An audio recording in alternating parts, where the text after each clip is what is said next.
What if the thing you're building is impressive to everybody else, but offensive to God?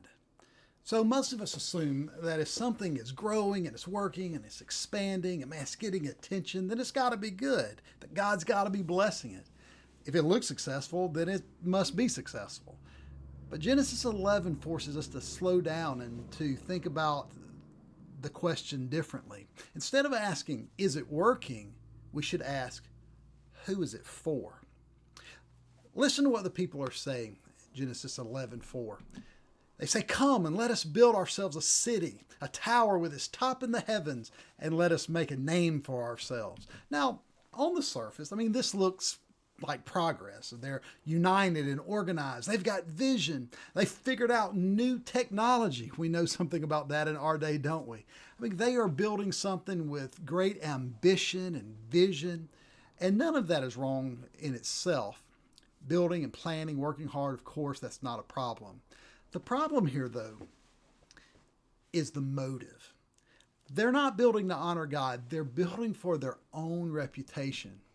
They don't say, let's build this to honor the Lord. They say, let's build it to make a name for ourselves. And that's where this text gets uncomfortably close to home for most of us, because pride doesn't always show up wearing a black hat. Sometimes pride looks very productive. Sometimes it looks like a focused work ethic with a clear vision, with a clear plan. And so you can build something impressive and still be building it for the wrong reason. And that's what's happening at Babel. This is not a story about lazy people doing evil things in obvious ways. This is more subtle than that. These people are disciplined and they're unified. They're industrious. They're using the gifts God gave them to build something great. But they're also doing it in a way that just ignores God. And that's the danger. You can use talent and ambition, your leadership skills and innovation, and glorify yourself instead of glorifying God. And that's what Babel is. Human achievement with God pushed to the edges. And if we're honest, I think that temptation is just about everywhere. You can build a business like that, or even a ministry like that. You can even build a reputation for being spiritual like that. No, the real issue is not whether you're building. The real issue is why. Why? God's not against building. The Bible is full of people who are called to build. Noah built an ark. Solomon built a temple. Nehemiah rebuilt walls. Building's not bad, but building without God at the center of what you're building, well, then it is bad.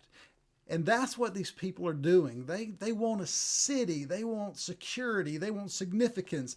They want a name. They want people to remember them. And underneath all of it is just a refusal to trust God for who God made them to be in their place in the world. And that's what pride does. Pride says, I will establish myself. I will secure myself. I will define who I am. I will make sure people remember me. Pride wants glory that it has not earned and that it cannot safely hold. You see, the tower is not just about architecture. It's about self-exaltation. They're trying to rise and climb and make their own greatness visible to everyone. And the whole thing is built on this urge that lives in all of us. This desire to matter, but matter apart from the significance given to us by God.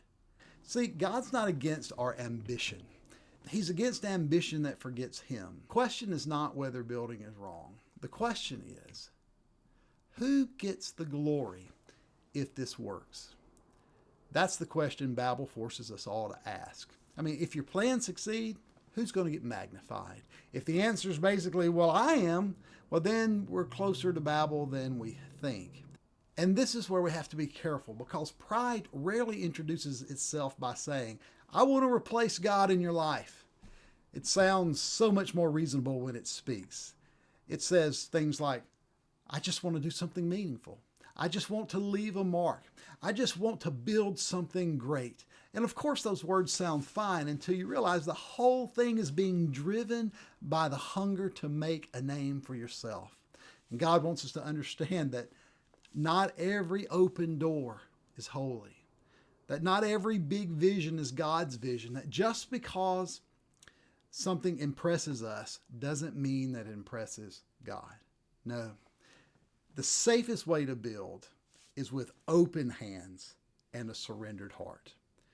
We ought to build and work hard, certainly use our gifts, make plans, but we ought to do it by saying, Lord, it is for you, not me. And that really changes everything. It changes the way we define success. It changes how we handle recognition when it comes our way. It changes what happens when our plans get interrupted. And it changes what happens when God says no to our plans. And that is the difference. One way of building says, look at what I made. And the other says, Lord, whatever you want, or even if you want to tear it down, you do whatever you need to. That's the safer way to live. Hey, that's today's devotion. I'm Bradley Rushing. I'm glad you joined me today. Take this truth and walk with the Lord today.